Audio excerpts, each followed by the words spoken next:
मध्यकालीन भारत का इतिहास की श्रृंखला में आज जो हम टॉपिक पढ़ने जा रहे हैं वो रुकनुद्दीन फिरोज शाह से संबंधित है। यह दिल्ली सल्तनत के ममलूक वंश का चौथा शासक होता है। तो इस वीडियो में हम मुख्य रूप से 3 बिंदुओं पर चर्चा करेंगे। जो पहले जो 3 बिंदु हैं उन्हें देख लेते हैं। जो पहला बिंदु है, इल्तुतमिश की मृत्यु के बाद जो उत्तराधिकार की समस्या खड़ी होती है उस पर चर्चा करेंगे। दूसरा जो है रुकनुद्दीन फिरोज शाह की गद्दी पर बैठने पर जो षड्यंत्र होता है, मतलब रजिया के खिलाफ, उस पर चर्चा करेंगे। और तीसरा इसको गद्दी से जो कैसे निष्कासित होता है, इसे हटाया जाता है, इस पर चर्चा करेंगे। तो बात ये होती है कि जब 1229 ईस्वी में इल्तुतमिश के सबसे बड़े पुत्र और सबसे योग्य पुत्र नसीरुद्दीन की अचानक मृत्यु हो जाती है तो इल्तुतमिश के सामने एक योग्य उत्तराधिकारी की समस्या सामने आ जाती है, क्योंकि उसके जो बाकी जो पुत्र थे वो बहुत ही आलसी, अकर्मण्य और विलासितापूर्वक जीवन जीने वाले व्यक्ति थे। अतः इल्तुतमिश उन्हें शासन के लिए उपयुक्त नहीं समझता था।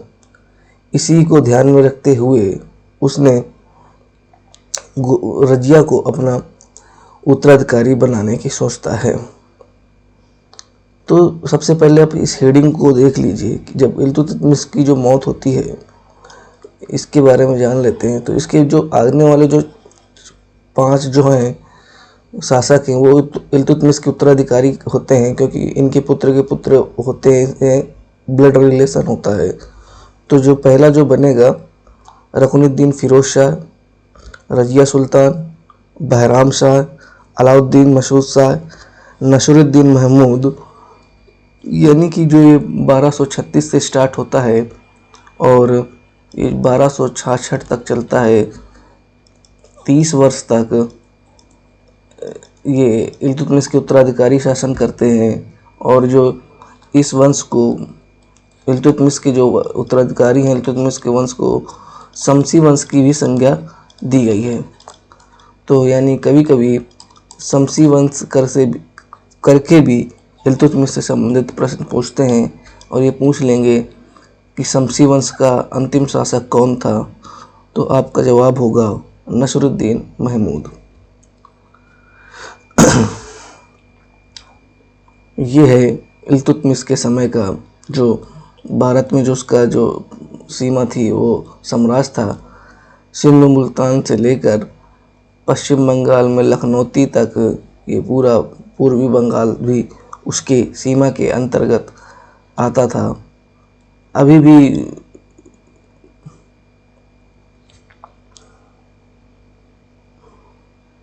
ये गुजरात और का जो अहिलवाड़ा क्षेत्र है वो अभी भी उसकी पहुंच से दूर था। ठीक है, अब सोच पढ़ते हैं रजिया को उत्तराधिकारी घोषित करने की कहानी। शुरू में मैंने बताया कि जब नसीरुद्दीन की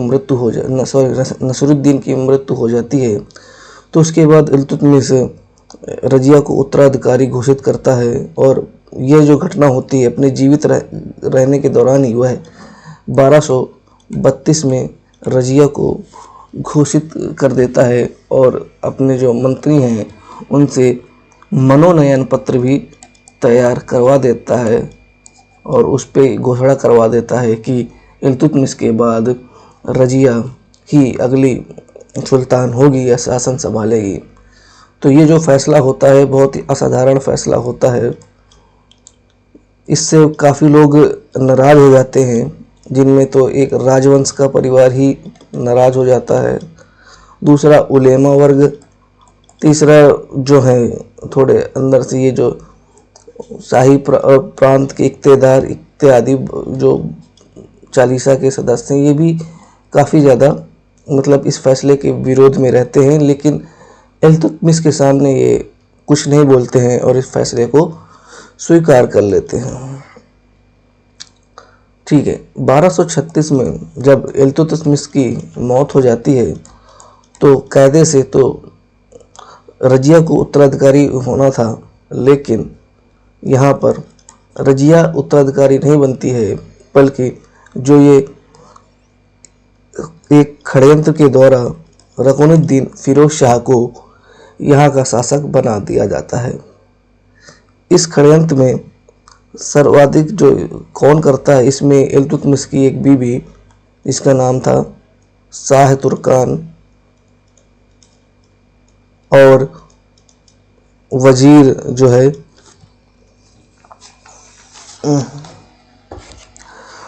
वजीर इनका जो एक होता है वो, और जो ये इनके जो शाही चालीसा के जो सदस्य होते हैं ये सभी मिलके एक षड्यंत्र करके रकुनुद्दीन फिरोज शाह को सिंहासन पर बैठा देते हैं।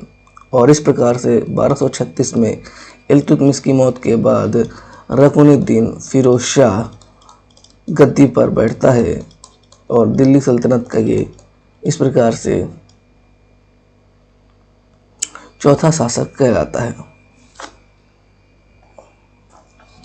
अब देखते हैं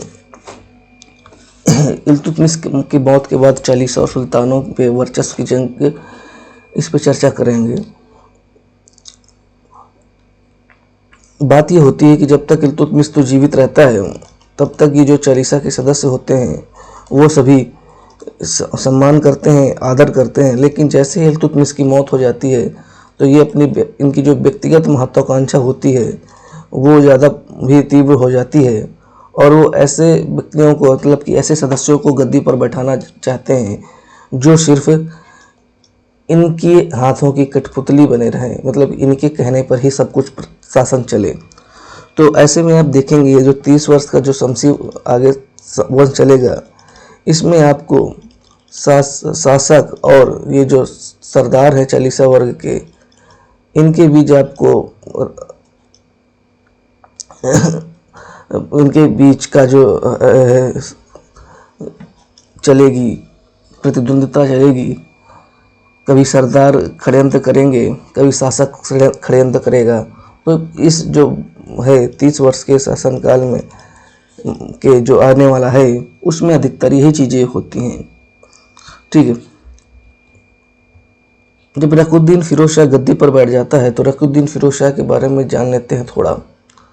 रकुनुद्दीन फिरोज शाह अगर देखा जाए तो वो ऐसा व्यक्ति नहीं था कि उसे शासन के बारे में, प्रशासन के बारे में अनुभव नहीं हो।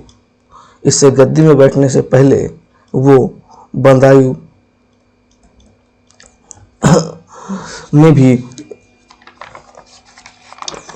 एक का शासन का प्रबंधन कर रखा था। इसके अलावा उसने लाहौर का भी प्रबंधन देख रखा था।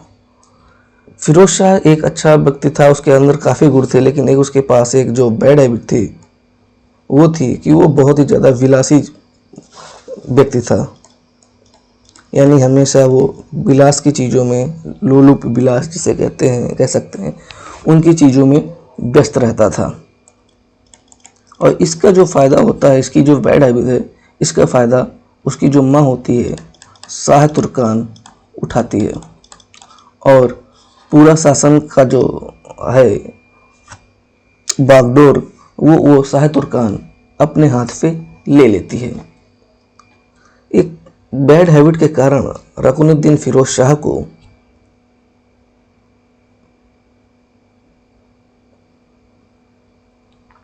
विलास प्रेमी जीव भी कहा जाता है। और इससे प्रश्न भी बनता है कि विलास प्रेमी जीव किसे कहा जाता है, किस सुल्तान को कहा जाता है। रकुनुद्दीन फिरोज शाह से संबंधित अगर प्रश्न बनता है तो यही सबसे ज़्यादा इम्पोर्टेंट प्रश्न बनता है, विलास प्रेमी जीव किस सुल्तान को कहा जाता है। और उसका जवाब है, आपको पता है, रकुनुद्दीन फिरोज शाह। अब जब शाह तुर्कान के पास शासन पहुंच जाता है, उसके पास इतनी पावर आ जाती है तो वो बहुत ही निरंकुश और अराजकता तरीके से शासन को चलाती है।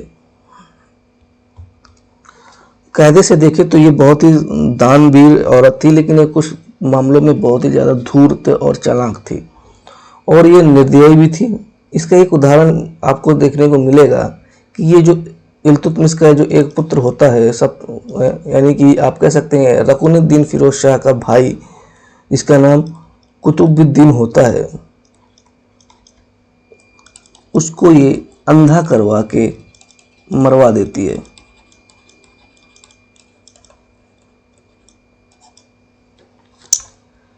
पूरे समाज में, मतलब राज्य में अराजकता फैल रही होती है। इसके समय हर जगह छोटे छोटे विद्रोह होने लगते हैं, मतलब जो ये जो इक़्तिदार होते हैं ये विद्रोह कर रहे होते हैं। एक विद्रोह जो, अगर विद्रोह पर देखें तो सबसे एक नज़र डालें तो एक जो सबसे बड़ा विद्रोह होता है, एक तो इसका अवध में इसका जो भाई था गयासुद्दीन मोहम्मद शाह, वो विरोध करता है और वो यहाँ पर विद्रोह कर देता है। और वो विद्रोह करने के साथ साथ ही जो दिल्ली से बंगाल आने जाने वाला जो खजाना होता है उसे भी वो लूटता है। इसके अलावा छोटे छोटे इक्ते बड़े बड़े इक्ते लगातार संयुक्त रूप से भी वो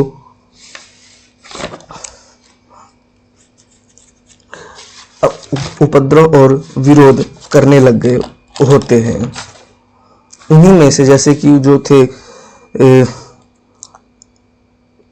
जो प्रमुख जो थे, जैसे बंदायूं है, मुल्तान है, लाहौर है, ये सब इक़्तिदार जो हैं ये सब विरोध कर रहे होते हैं। इन सब विरोधों को दबाने के लिए रकुनुद्दीन फिरोज शाह सोचता है चलो अब भाई कुछ काम करते हैं और इनका दमन करते हैं। और ये दमन करने के लिए एक सेना, अपनी सेना के साथ सबसे पहले अवध का जो प्रबंधन देख रहा था उसको दबाने के लिए निकलता है। लेकिन जब वो निकलता है तो बीच रास्ते में जो उसके सैनिक होते हैं और जो सेनापति होते हैं वो सभी इसका साथ छोड़ देते हैं, कुछ ही बचते हैं और कुछ दूसरे प्रतिद्वंदियों के पास चले जाते हैं। तो इस प्रकार में इसके पास इतने ज़्यादा सैन्य बल नहीं बचता है कि वह अवध में जो विरोध दबाने गया था उससे वो पंगा मतलब कि लड़ सके। तो वो ऐसे में सोचता है कि वापस वो दिल्ली आ जाता है, क्योंकि सोचता है अगर मैं लड़ा तो शायद मार दिया जाऊं या बंदी भी बना लिया जा सकता हूं, इसलिए वो वापस दिल्ली लौटने का निश्चय करता है। बात तब होती है जब ये दिल्ली लौटने की जो इच्छा, दिल्ली में लौटने की इच्छा से पहले ये बात ये होती है, जब ये विरोध दबाने निकलता है तो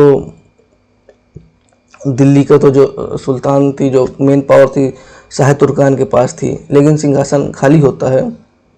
तो इस बीच रजिया क्या करती है, रजिया जिसको कायदे से गद्दी में बैठना था, वो शुक्रवार के दिन एक जो सार्वजनिक नमाज होती है, जनता जो एक जगह इकट्ठा होती है, सार्वजनिक नमाज कर रही होती है, तो वो लाल कपड़े पहनकर जनता के सामने जाती है और वहाँ पर वो